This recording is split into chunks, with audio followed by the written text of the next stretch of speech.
município portuário sede da região metropolitana da Baixada Santista, localizado no litoral do estado de São Paulo, no Brasil. Com a maior participação econômica da citada região, abriga o maior porto da América Latina, o principal responsável pela dinâmica econômica da cidade ao lado do turismo, da pesca e do comércio, ocupando a 5ª colocação entre as não capitais mais importantes para a economia brasileira e 10ª colocada segundo a qualidade de vida. A cidade é sede do Poder Executivo Paulista todo dia 13 de junho, capital simbólica de São Paulo, e não apenas sede de diversas instituições de ensino superior como também da mais antiga entidade geral estudantil do Brasil, o Centro dos Estudantes de Santos. Santos possui uma economia crescente. Em 2016, a cidade era a 33ª mais rica do país, com produto interno bruto de R$ 21.954.556.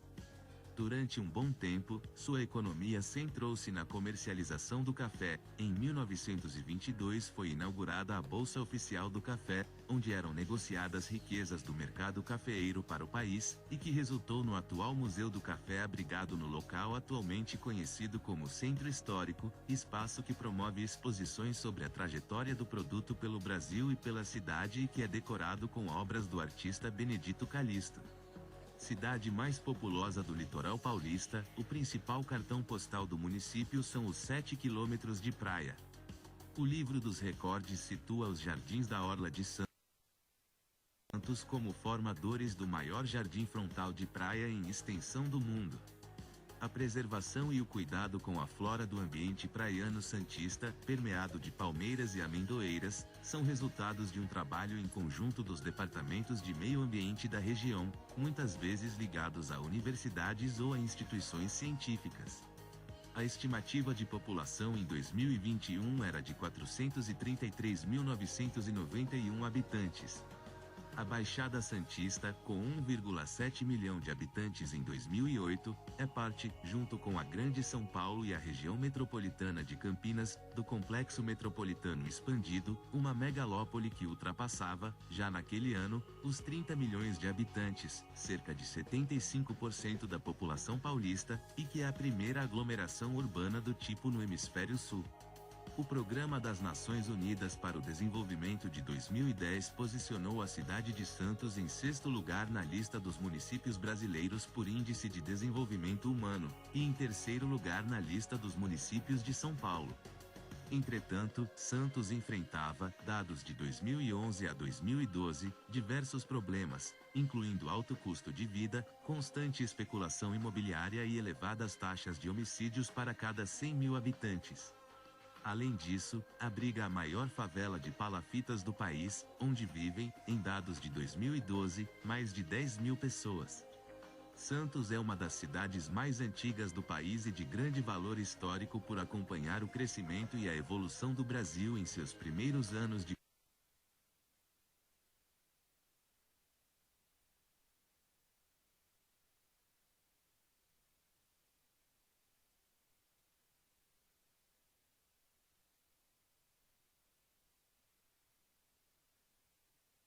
colônia até os dias atuais, surgindo como um município de valor cosmopolita, portuário, ecológico e cultural.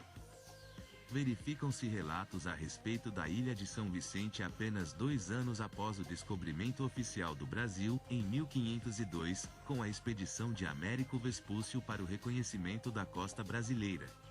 Ao passar pela ilha dantes conhecida pelos indígenas sob o nome de Goiaó, ou Guaiaó, a expedição decidiu dar-lhe o nome do santo do dia, São Vicente. A coroa portuguesa interessou-se pouco pela região nos 30 anos que se seguiram à expedição. Durante este tempo, vários corsários e piratas acudiam à região em busca do pau-brasil, madeira nobre que era objeto de cobiça na época, largamente explorada pelos portugueses na mata atlântica abundante da região. No entanto, em 1531, devido à decadência dos negócios da coroa portuguesa na Índia, o Brasil volta ao centro das atenções. A vida do novo povoado, entre 1530 e 1543, passou a girar em torno do engenho e do plantio. Com a invasão e saqueio da vila de São Vicente por Cosme Fernandes, na Guerra de Iguape, que se vingou por haver sido expulso em 1531 por Martim Afonso de Souza e, com o maremoto posterior que danificou seriamente essa vila, a população do povoado do Embaguaçu só fez crescer. Em 1543, com o término da construção de uma capela num outeiro em homenagem a Santa Catarina, mártir cristã, por Luís de Góes, Brás Cubas conseguiu a transferência do porto para o sítio do Embaguaçu, que era mais seguro e o apoio do povoado era necessário para as embarcações que aportavam para o fornecimento das mercadorias a exportar. O fidalgo português também levou a cabo a instalação de um hospital, nos moldes da Santa Casa de Lisboa, acelerando o desenvolvimento do local. O hospital foi denominado Santa Casa de Misericórdia de Todos os Santos e foi o segundo hospital do Brasil, sendo o mais antigo do país em funcionamento, uma vez que o Hospital da Santa Casa de Misericórdia de Olinda foi extinto. O novo povoado de Embaguaçu passou então a ser conhecido como Povoado de Todos os Santos. Uma outra hipótese sobre o nome Santos viria do Porto de Santos que havia em Lisboa, semelhante ao local do novo povoado. Daí, então a região próxima ao outeiro era conhecida como Vila do Porto de Santos, e depois, apenas Santos. Atribui-se a fundação de Santos a Brás Cubas, sertanista português que, em 1536, recebeu a mais vasta sesmaria do litoral da capitania de São Vicente.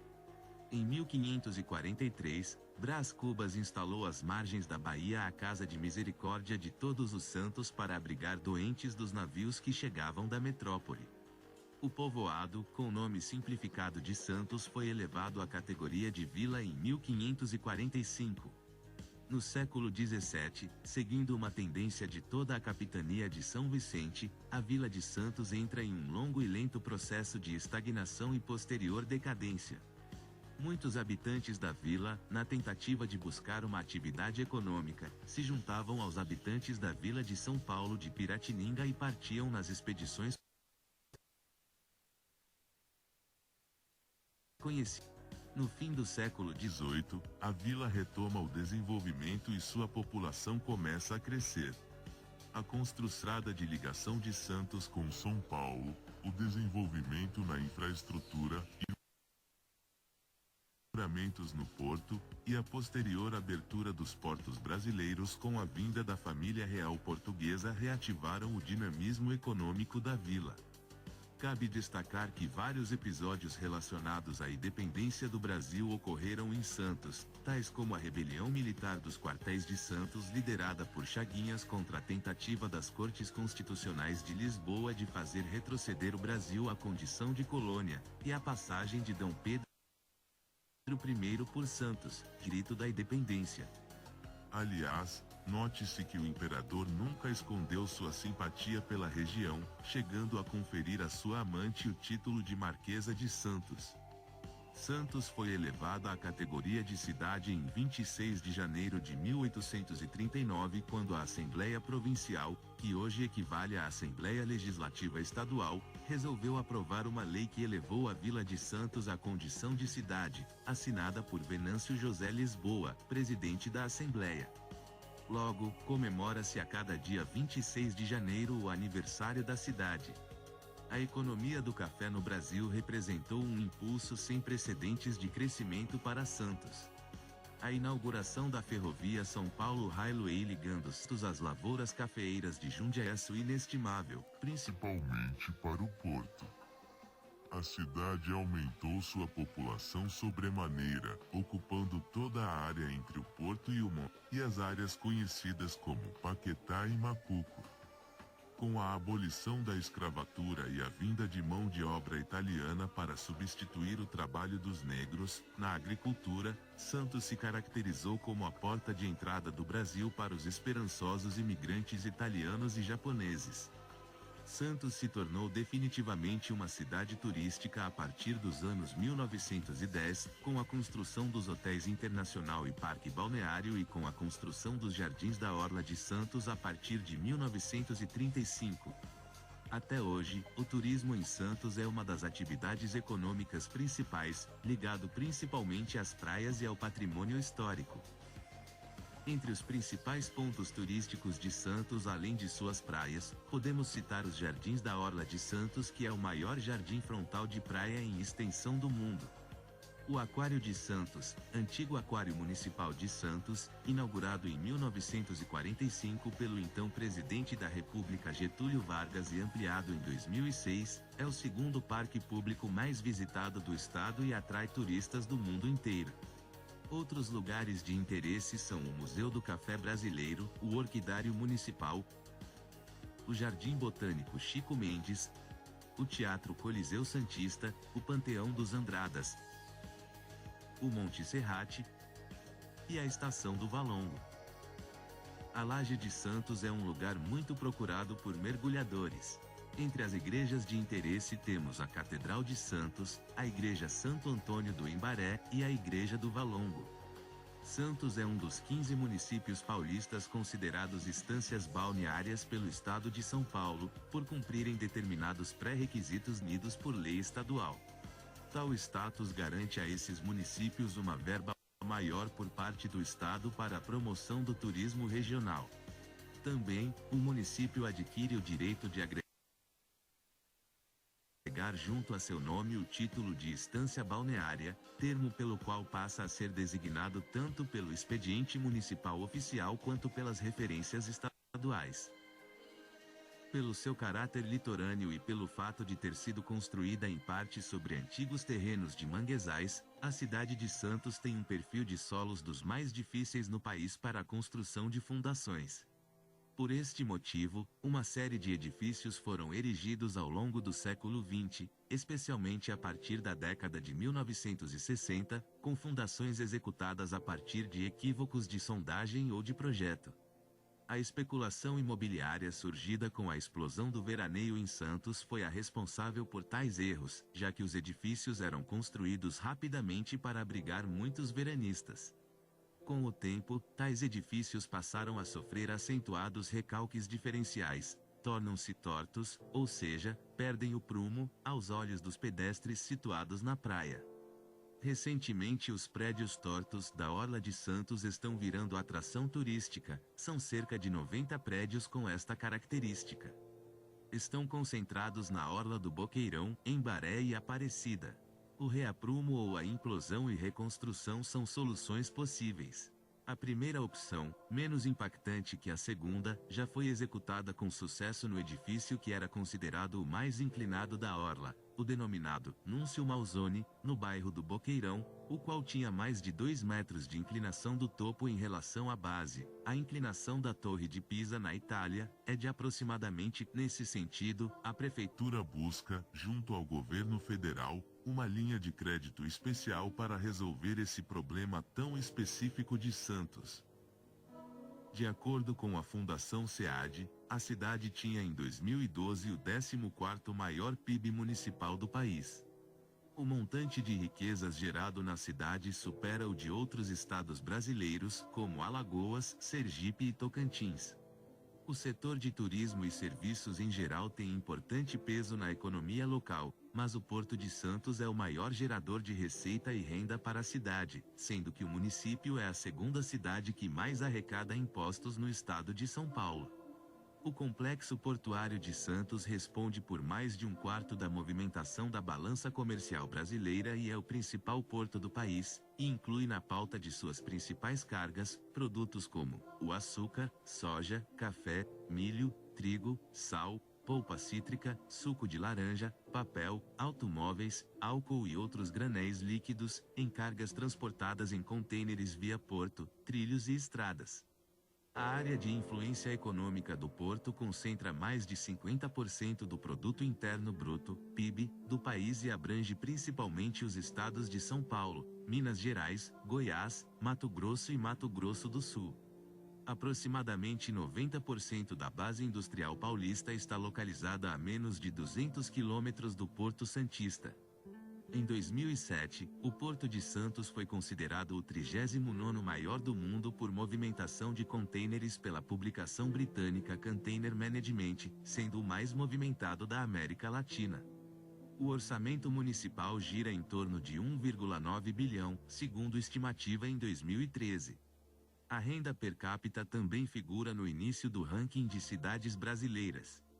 Pelo censo de 2010, do IBGE, aparece em nona posição, com remuneração média de R$ 1.682,24, maior do que a renda por habitante de capitais como São Paulo, R$ 1.495,04, e Rio de Janeiro, R$ 1.518,55. O nível de emprego tem se mantido em constante alta na década de 2000, seguindo tendência nacional. Basicamente, a rede urbana de Santos é composta de uma malha urbana em formato de tabuleiro de xadrez, fruto do projeto desenvolvido pelo engenheiro Saturnino de Brito.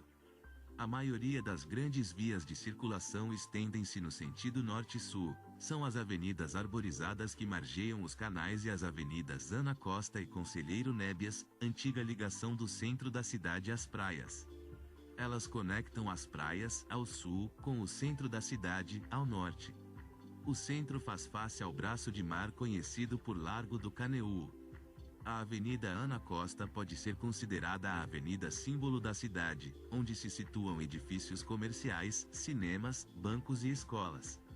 Suas palmeiras imperiais remontam à década de 1920, e no coração do bairro do Gonzaga, cruzado por essa avenida, ela atravessa a Praça Independência, local tradicional de comemorações da cidade, onde está o Monumento à Independência com o patriarca José Bonifácio de Andrada e Silva no alto, inaugurado em 1922. No sentido leste-oeste, as ligações viárias são mais escassas. Elas conectam regiões próximas do maciço de São Vicente, a oeste, ao estuário de Santos, face ao qual se estende o porto, a leste.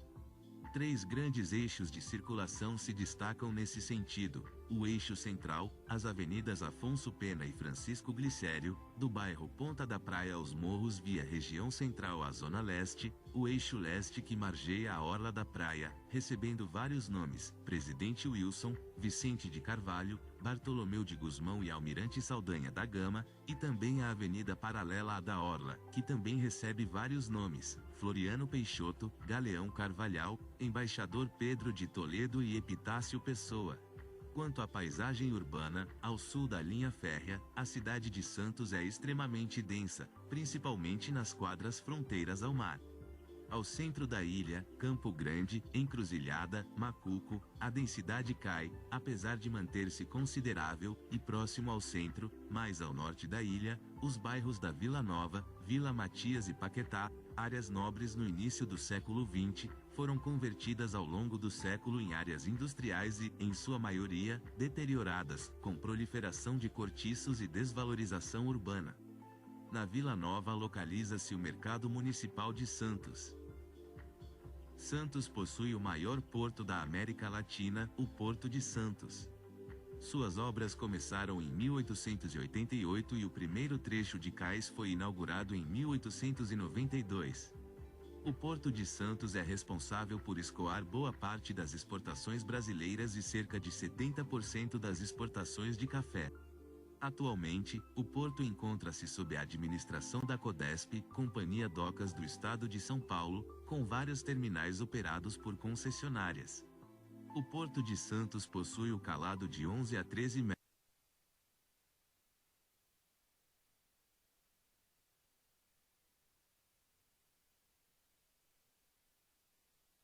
metros, mas a Codesp prevê obras para que o calado do porto aumente e chegue até 16 metros. A cidade de Santos possui 6 sistemas de travessia do estuário para o Guarujá. No bairro da Ponta da Praia existe a travessia para pedestres através de lanchas e barcas e de automóveis por meio de balsas da travessia Santos-Guarujá, todos para o bairro de Jardim São José, Praça das Nações Unidas, no município vizinho. O primeiro sistema é administrado por uma cooperativa e os dois últimos pela Dersa, Desenvolvimento Rodoviário S.A. A travessia que possui o maior fluxo de veículos do mundo nessa categoria, com a quantia de aproximadamente 23 mil veículos ao dia. Na Praça Iguatemi Martins, junto ao Mercado Municipal, existe um serviço de travessia para Vicente de Carvalho feito por pequenas lanchas popularmente conhecidas como catraias, também operado por uma cooperativa. Este serviço não deixa de ser uma atração santista, pois boa parte do trajeto, cerca de 1 quilômetro entre o atracadouro no meio da cidade, e o estuário, é feito navegando-se pelo que será o Canal 1, Avenida Urico Mursa no bairro de Outeirinhos, onde as embarcações passam por debaixo de pontes e de um túnel sob a Avenida Portuária Mário Covas. Santos possui clima tropical litorâneo úmido. Os verões são quentes e úmidos, enquanto os invernos têm como característica temperaturas mais amenas e menor incidência de chuvas. Primavera e outono se caracterizam como estações de transição. No verão, a penetração de frentes frias é um fenômeno bastante comum, trazendo chuvas que amenizam as altas temperaturas da época, enquanto no inverno, a incidência de ventos provenientes de noroeste, que normalmente precedem a entrada de frentes frias, chega a elevar as temperaturas acima dos 30 graus Celsius durante a tarde, com temperaturas superiores a 25 graus Celsius durante a madrugada. Segundo dados do Instituto Nacional de Meteorologia, INMET, de 1931 a 1996, e do Centro Integrado de Informações Agrometeorológicas, CIAGRO, de 1996 a 2017, a menor temperatura registrada em Santos foi de 2 graus Celsius em 30 de julho de 2021 e a maior atingiu 42 graus Celsius em 27 de janeiro de 2022.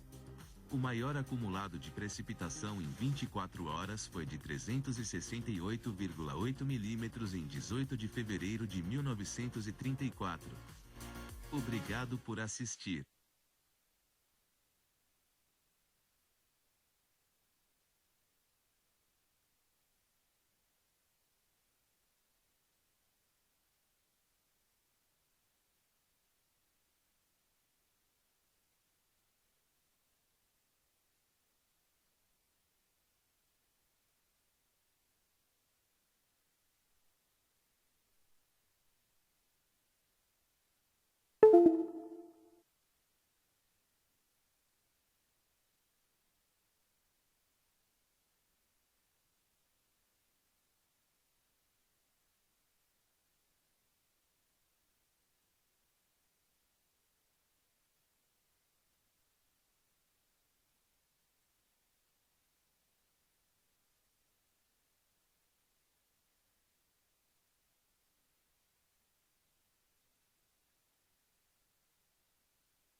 Pede para que eu fale sobre a monarquia, o que é uma monarquia e quais são as vantagens e as desvantagens dela, pelo menos perante outros sistemas de governo, né?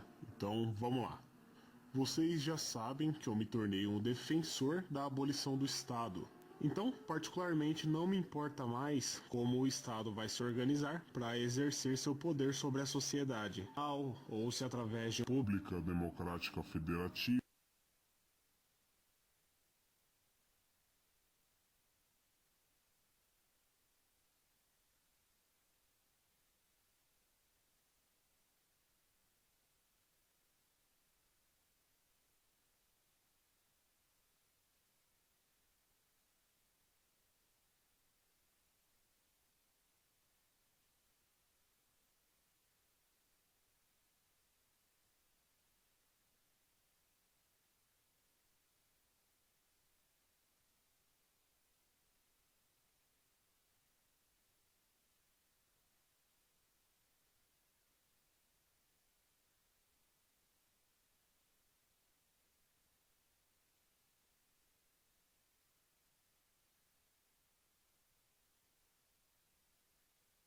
Não importa.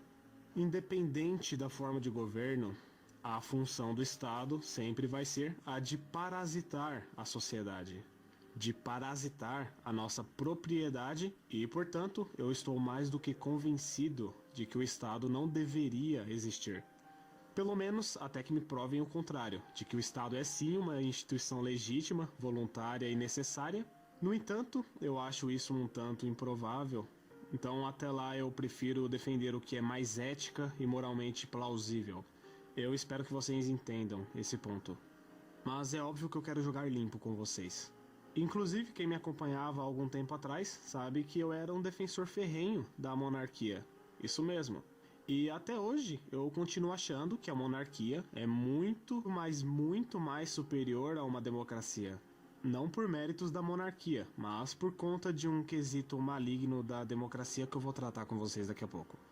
Mas deixando de enrolação, bora entender como funciona uma monarquia e quais os desdobramentos de se aderir a essa forma de governo. De começo, eu já quero demonstrar a superioridade da monarquia sobre a democracia, utilizando os dados da realidade para isso. Mas primeiro, eu espero que você já entenda pelo menos o básico do conceito tanto da monarquia como da democracia, e por que os dois são antagônicos entre si. Eu até estava pensando em explicar isso aqui, mas eu vi que isso iria exaurir um pouco o vídeo, então eu espero que você já entenda isso para que nós prossigamos.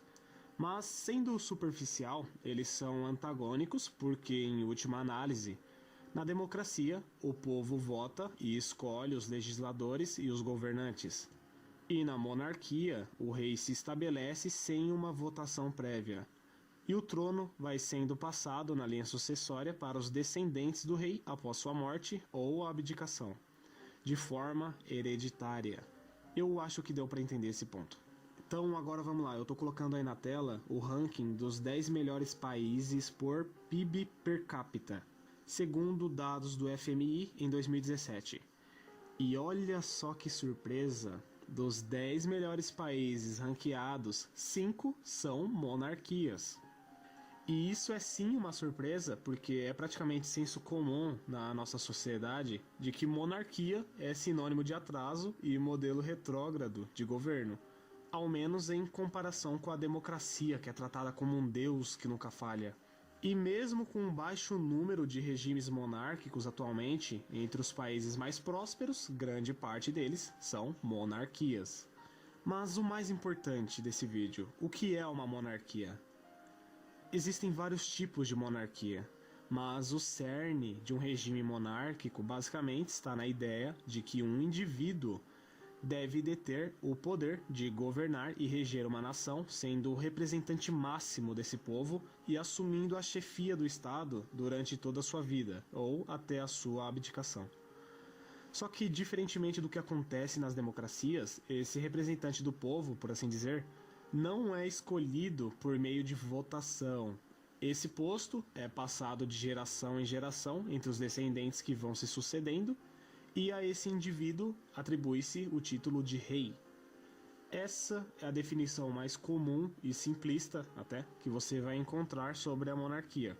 Até porque existem diversos estilos de monarquia existentes. Mas as duas mais comumente em voga são a monarquia constitucional, onde o monarca assume um papel mais representativo e está sujeito à Constituição como forma de limitar seus poderes. Normalmente, em monarquias constitucionais, a política não está centrada na figura do rei, mas sim em um parlamento escolhido pelo povo, sendo o rei mais um agente moderador e representativo do que alguém que toma todas as decisões referentes à sociedade. Já em uma monarquia absolutista, o caso é diferente. Geralmente, o monarca possui poderes absolutos de, por exemplo, promulgar leis, impor punições, decretar o que deve ser feito, ou seja, aqui ele está acima de todos os poderes e atrai para si os poderes hoje concebidos como judiciário, legislativo e o executivo. Mas não precisa se preocupar tanto com a monarquia absolutista, já que grande parte das monarquias hoje em dia são monarquias constitucionais mesmo, estando as absolutistas mais concentradas nas ditaduras ali do Oriente Médio. Mas e aí, focando no tema principal do vídeo agora, qual a maior vantagem que a monarquia tem sobre a democracia? Na verdade, a monarquia, de um modo geral, é superior à democracia em vários aspectos minúsculos, que no final não importam muito, na minha opinião. Mas tem um quesito que, pra mim, é uma das piores desgraças da democracia. E que faz, consequentemente, com que a monarquia seja menos pior do que a democracia. Esse ponto. Então veja.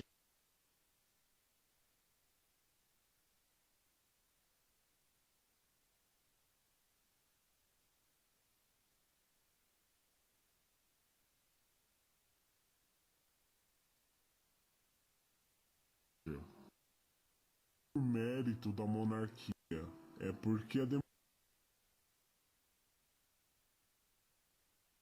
democracia é um lixo tão abominável que qualquer coisa perto disso seria algo um pouco melhorzinho. E o ponto a qual eu estou me referindo aqui é a visão de curto prazo. Vamos ver se eu consigo deixar isso aqui de forma clara para vocês. O que nós temos na democracia? Nós temos a decisão da maioria na escolha dos governantes e legisladores, né? Ganha quem recebe mais votos e a partir daí os eleitos se reúnem para tomar as decisões pertinentes à sociedade. E esse processo se repete sucessivamente de tempos em tempos e no caso do Brasil são 4 anos, de 4 em 4 anos. E por que isso é um problema?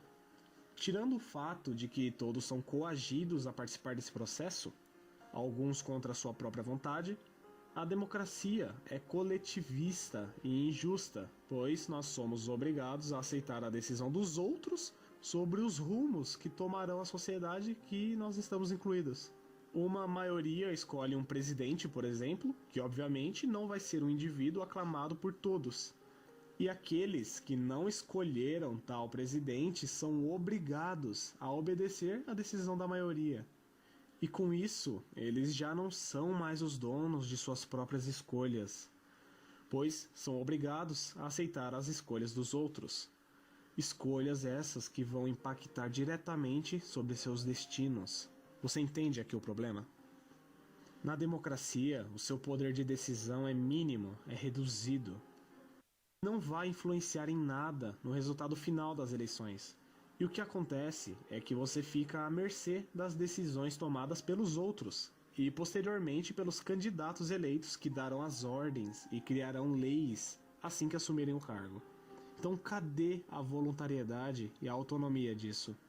Mas se você é bem esperto, você percebeu que esse não é um problema só da democracia, é um problema também da monarquia. Porque para começar, um rei nem eleito foi para princípio de conversa.